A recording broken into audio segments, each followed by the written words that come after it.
Assalamualaikum warahmatullahi wabarakatuh. Nama saya Aprilika Damayanti dengan NIM 66612100076 dari kelas 4D. Di sini saya akan mempresentasikan ulangan akhir semester manajemen strategi di salah satu organisasi publik yaitu PT Kereta Api Indonesia. PT Kereta Api Indonesia adalah badan usaha milik negara Indonesia yang menyelenggarakan jasa angkutan kereta api. Layanan PT Kereta Api Indonesia meliputi angkutan penumpang dan juga barang. Adapun tujuan dari PT Kereta Api Indonesia adalah melakukan usaha di bidang transportasi serta optimalisasi pemanfaatan sumber daya yang dimiliki perseroan untuk menghasilkan barang dan atau jasa yang bermutu tinggi dan berdaya saing kuat untuk mendapatkan atau mengejar keuntungan guna meningkatkan nilai perseroan dengan menerapkan prinsip-prinsip perseroan terbatas. Adapun visi misi dari PT Kereta Api Indonesia adalah yang pertama, visinya yaitu menjadi solusi ekosistem transportasi terbaik untuk Indonesia, dan misinya adalah untuk menyediakan sistem transportasi yang aman, efisien, berbasis digital, dan berkembang pesat untuk memenuhi kebutuhan pelanggan. Yang kedua, untuk mengembangkan solusi transportasi massal yang terintegrasi melalui investasi dalam sumber daya manusia, infrastruktur, dan juga teknologi. Dan yang nomor 3, untuk memajukan pembangunan nasional melalui kemitraan dengan para pemangku kepentingan, termasuk memprakarasai dan melaksanakan pengembangan infrastruktur penting terkait transportasi. Lalu selanjutnya adalah analisis SMART. Analisis SMART PT Kereta Api Indonesia yang pertama adalah S atau spesifik. Jadi tujuan dari PT Kereta Api Indonesia itu sejatinya sudah spesifik, seperti melakukan usaha di bidang transportasi dan optimalisasi pemanfaatan sumber daya. Yang hal tersebut sudah menggambarkan PT Kereta Api Indonesia sekarang. Lalu setelah itu adalah M atau measurable. Pengukuran tujuan PT Kereta Api Indonesia dilihat dari beberapa ukuran, seperti indikator di bidang transportasi, kualitas sumber daya, dan juga lainnya. Lalu, analisis SMART pada PT Kereta Api Indonesia selanjutnya adalah A atau attainable. Tujuan PT Kereta Api Indonesia sudah realistis dan memungkinkan untuk dicapai. Lalu yang R adalah relevan. Tujuan PT Kereta Api Indonesia sudah sesuai dengan visi misi PT Kereta Api Indonesia, seperti menyediakan sistem transportasi, mengembangkannya, dan memajukan pembangunan nasional yang dimana hal tersebut relevan dengan tujuannya. Dan yang terakhir, T atau time bound. Adapun rentang waktu pengerjaan tersebut adalah sesuai dengan masa kepemimpinan dari PT Kereta Api Indonesia, yaitu 6 tahun atau lebih. Lalu selanjutnya adalah sasaran PT Kereta Api Indonesia. Yang pertama adalah meningkatkan kualitas layanan, keselamatan dan keamanan, pengembangan infrastruktur, dan juga peningkatan efisiensi operasional. Lingkungan eksternal PT KAI merujuk pada faktor-faktor dasar yang mempengaruhi kegiatan dan kinerja PT KAI itu sendiri, seperti alat transportasi, pelayanan, dan lainnya. Adapun analisis EVAS mencakup opportunities atau peluang dan juga threats atau ancaman. Opportunities mencakup angkutan barang makin tinggi, angkutan penumpang meningkat, potensi pendapatan non-angkutan makin tinggi, pembangunan jaringan rel meluas, dan juga operator kereta cepat LRT dan MRT. Lalu threats atau ancaman yaitu pembangunan tol yang meluas seluruh daerah, tumbuhnya harga low cost carrier pesawat terbang sehingga persaingan harga semakin kompetitif, dan juga pelemahan nilai tukar rupiah sehingga membebani keuangan perusahaan, sulitnya pembebasan aset non-angkutan karena bertentangan dengan warga, dan wacana masuknya badan usaha swasta sebagai operator kereta api. Lingkungan internal PT Kereta Api sendiri adalah dapat merujuk pada faktor-faktor internal seperti pemeliharaan, kecepatan kereta, sumber daya alam, jumlah armada, dan juga lainnya. Adapun yang termasuk dari lingkungan internal adalah strength atau kekuatan yang mencakup alat transportasi handal yang mempunyai jalur sendiri, memiliki pelayanan yang baik, sumber daya manusia yang handal, hemat energi, dan didukung pemerintah melalui bantuan PSO dan citra baik perusahaan. Adapun weakness atau kelemahannya adalah kecepatan maksimum kereta api Indonesia yang hanya 90 km per jam dan juga jalurnya tidak steril atau terbuka. Sinyal masih manual atau kuno, jumlah armada yang kurang, dan suku cadang yang masih impor tidak bisa memproduksi sendiri. Lalu selanjutnya adalah analisis IFAS. Analisis IFAS pada PT Kereta Api Indonesia yaitu mencakup strength, kekuatan, dan juga weakness, kelemahan. Dengan strength, kekuatan mencakup 5 hal, yaitu alat transportasi handal yang punya jalur sendiri, memiliki pelayanan yang baik, sumber daya manusia yang handal, hemat energi, didukung pemerintah melalui bantuan PSO dan citra baik perusahaan, dengan bobot, peringkat atau range, dan juga terbobot atau skor. Pada strength atau kekuatan, jumlah bobotnya adalah 0,52 dan jumlah skornya adalah 1,78. Lalu selanjutnya di bagian weakness, kelemahan, dengan cakupan kecepatan maksimum kereta api hanya 90 km per jam, jalur tidak steril atau terbuka, sinyal masih manual atau kuno, jumlah armada yang kurang, dan suku cadang masih impor, tidak bisa memproduksi sendiri. Dengan jumlah bobotnya adalah 0,48 dan skornya adalah jumlahnya 1,12.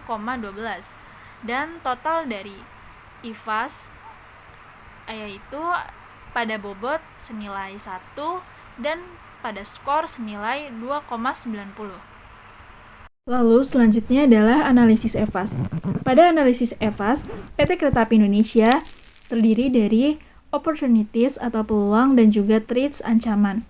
Opportunities mencakup angkutan barang makin tinggi, angkutan penumpang meningkat, potensi pendapatan non-angkutan makin tinggi, pembangunan jaringan rel meluas, dan operator kereta cepat LRT dan MRT. Dan threats, ancaman yang mencakup pembangunan tol yang meluas seluruh daerah, tumbuhnya harga low cost carrier pesawat terbang sehingga persaingan harga kompetitif, pelemahan nilai tukar rupiah sehingga membebani keuangan perusahaan, sulitnya pembebasan aset non-angkutan karena bertentangan dengan warga, dan wacana masuknya badan usaha swasta sebagai operator kereta api. Yang dimana pada tabel EVAS juga terdiri dari yang pertama bobot, yang kedua peringkat atau rating, dan terbobot atau skor. Dengan jumlah opportunities, bobotnya adalah 0,56 dan skornya jumlahnya adalah 1,74. Dan threats, ancaman, dengan jumlah bobot 0,44 dan jumlah skornya 1,04. Analisis IFAS memiliki skor yaitu 3,40 sampai 5,00 itu sangat baik. Yang kedua 2,80 sampai 3,39 baik, 2,20 sampai 2,79 sedang atau moderat, 1,60 sampai 2,19 tidak baik, 1,00 sampai 1,59 sangat tidak baik. Nilai IFAS 2,90. Artinya, organisasi PT Kereta Api Indonesia saat ini memiliki kemampuan yang baik dalam merespon berbagai faktor di lingkungan internalnya. Lalu selanjutnya adalah analisis EVAS. Sama seperti IFAS, EVAS juga memiliki skor yang tadi sudah disebutkan. Tadi di tabel kita bisa melihat bahwa nilai EVAS adalah 2,78. Artinya, organisasi saat ini memiliki kemampuan yang sedang dalam merespon berbagai faktor di lingkungan eksternalnya. Lalu selanjutnya adalah analisis kuadran. Berdasarkan hasil pengolahan data pada matriks evaluasi internal dan matriks evaluasi eksternal, didapatkan besaran nilai dari masing-masing matriks tersebut, yang kemudian menjadi masukan untuk analisa kuadran, yaitu nilai matriks evaluasi internal sama dengan total kekuatan atau strength dikurang total kelemahan atau weakness, yaitu sama dengan 1,78 dikurang 1,12 sama dengan 0,66. Nilai matriks evaluasi eksternal sama dengan total peluang dikurang total ancaman, yaitu 1,74 dikurang 1,04 sama dengan 0,70. 0,66 dan 0,70 akan dijadikan kuadran untuk menentukan strategi yang baik atau juga cara yang baik yang dilakukan PT Kereta Api Indonesia. Setelah menghitung analisis EVAS, IFAS, kita bisa membuat analisis kuadrannya, yaitu kuadran SWOT atau strength, weakness, opportunities, dan threats. Nah, setelah itu kita mendapati poin 0,70 dan juga 0,66 yang hal tersebut berada di kuadran pertama. Artinya PT Kereta Api Indonesia mendukung strategi agresi. Lalu selanjutnya adalah analisis balance scorecard. Balance scorecard terdiri dari financial, customer, internal, learning, and growth. Pada finansial yaitu yang pertama perspektif keuangan. Pada PT KAI, perspektif keuangan, pengukuran dan penilaian kinerja perusahaan dilakukan, yaitu diukur dengan tingkat rasio profitabilitas sebagai berikut. Itu yang pertama ada return on assets, pengukuran kinerja keuangan yang menampakkan seberapa besar tingkat produktivitas seluruh aset. Semakin besar return on asset, berarti semakin besar kemampuan perusahaan menghasilkan laba bersih dalam penggunaan aset-asetnya. Lalu selanjutnya adalah return on equity, pengukuran kinerja keuangan yang berguna untuk mengetahui seberapa jauh hasil diperoleh dari penanaman modal. Semakin besar return on equity, semakin besar kemampuan perusahaan seperti PT Kereta Api Indonesia memaksimalkan modal untuk menghasilkan profit. Lalu selanjutnya adalah net profit margin, pengukuran kinerja keuangan yang mengukur laba bersih sesudah pajak lalu dibandingkan dengan volume pendapatan yang besar, menunjukkan bahwa perusahaan mampu menekan seluruh beban sehingga perusahaan dapat menghasilkan laba yang besar. Lalu selanjutnya adalah perspektif pelanggan. Dalam hal ini, PT Kereta Api Indonesia memiliki visi, misi, dan strategi serta pelayanan yang mampu memenuhi kebutuhan para stakeholder. Sasaran pasar PT Kereta Api Indonesia adalah semua kalangan masyarakat dengan memberikan pelayanan berkualitas, nyaman, dan harga terjangkau.